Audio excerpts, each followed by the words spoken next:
Hey everybody, this is Cichlid Shane. I'm going to give you my 55 grow out fry tank little update here. As you can see, I've got some fry in there that are, I don't know, inch and a half maybe. The majority of them are my Johannis that spawned. There's a bunch of them in there. I've got one Mbuna that's a trade.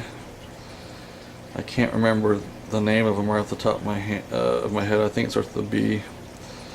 And then there's one red zebra in there hiding someplace. There is hybrid that hid from me when I was taking him out, so he's still in there. But what I was doing by getting rid of all those bigger Mbunas was trying to make it easier for my peacocks to compete for food in here. Because they are not as aggressive most of the time, and they were smaller, so they were getting pushed out of the way. But I've got like 9 peacocks in here and 1 peacock in the big tank by accident. I scooped him up and didn't notice he was in there. And then I've got, this is another intermedius that I've got as a, just to double my chances to try to get a male. I think this one might be a male. And then this is a Coning's peacock, or a blue regal is another, I guess, common name.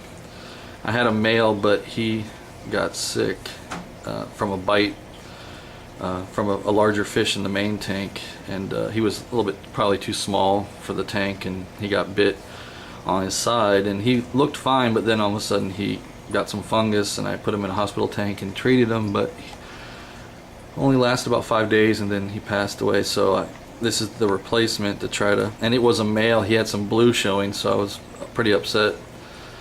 I'm not sure about this one yet. Might take a few more weeks to a month or two before I can tell. And then there is a blue orchid in here. I think it's this guy. That's a blue orchid right there. That guy.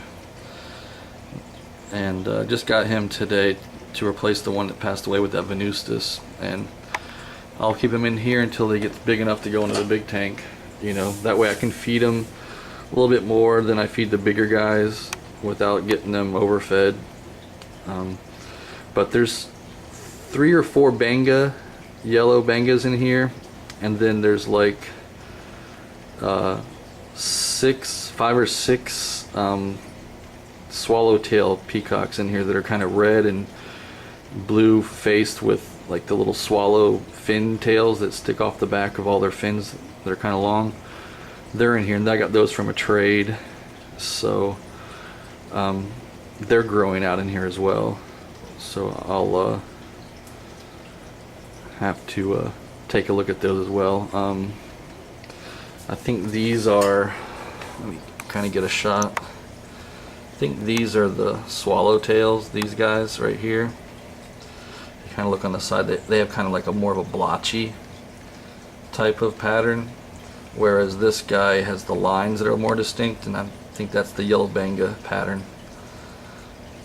So I got the Bengas from a fry sale. I think it was like 4 for $10 from a guy up in Northern Virginia, which is pretty decent. The only thing is Bengas take like a year to get big enough to show color, so it's like a semi long-term project. Once I get them big enough. And I had a big one in the tank that was starting to show some yellow, and other fish were digging around in there, and one of the rocks fell over on them, and I didn't notice it for several days, and I was like, I haven't seen my Yingabella swimming around, so I looked in there and I couldn't find him. So then I looked around the tank to see if he had jumped out, didn't find him, and then I'm like, well, maybe he got stuck under something, so I started lifting up rocks, and lo and behold, I found him under a rock. So you got to watch out with these cichlids. They dig and move stuff, so you got to make sure you put your decorations in there in a stable formation, that even if the stuff gets dug out, that they wouldn't fall over. So that was a lesson learned. It's going to cost me like 7 months of wait time to see how the other ones color up. But all of these Johannes in here I have for sale on Craigslist, and this, you know, is probably going to be a male. He's got some blue on him already. He's like one of the dominant fry.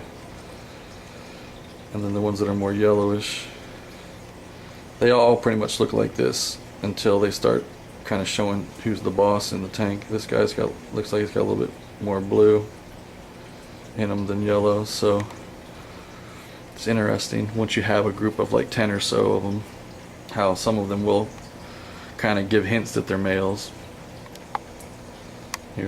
But some of the females are feisty too, so you're never 100% sure till they're around 6-7 months old and they start showing the real dark blues like the adults in the big tank do. So let me go down here to this is my newest fry. It's hard, I don't know if you can see them in there, but there's about, I don't know, 40 or so in there, 50. I didn't count them, but there's a lot. This is from a fish I thought was a male, the yellow blaze that was in my big peacock hat tank. She's in there still, but I noticed she had something in her mouth. I thought it was a male, so I thought he had eaten something, but then I saw that when I fed them that he wasn't eating at all, and it ended up being a female. So I'm going to assume that the father is the sulfurhead peacock, because I saw him kind of following her around. And I thought maybe it was just because they look similar if it was a male, but it ended up being that he was really just trying to mate with her. So I'm pretty sure that these will come out being a mix between yellow blaze and sulfurhead, and yellow blaze and the sulfurheads look very, very similar. So it'll be interesting to see what they look like. I might actually keep these and sell them.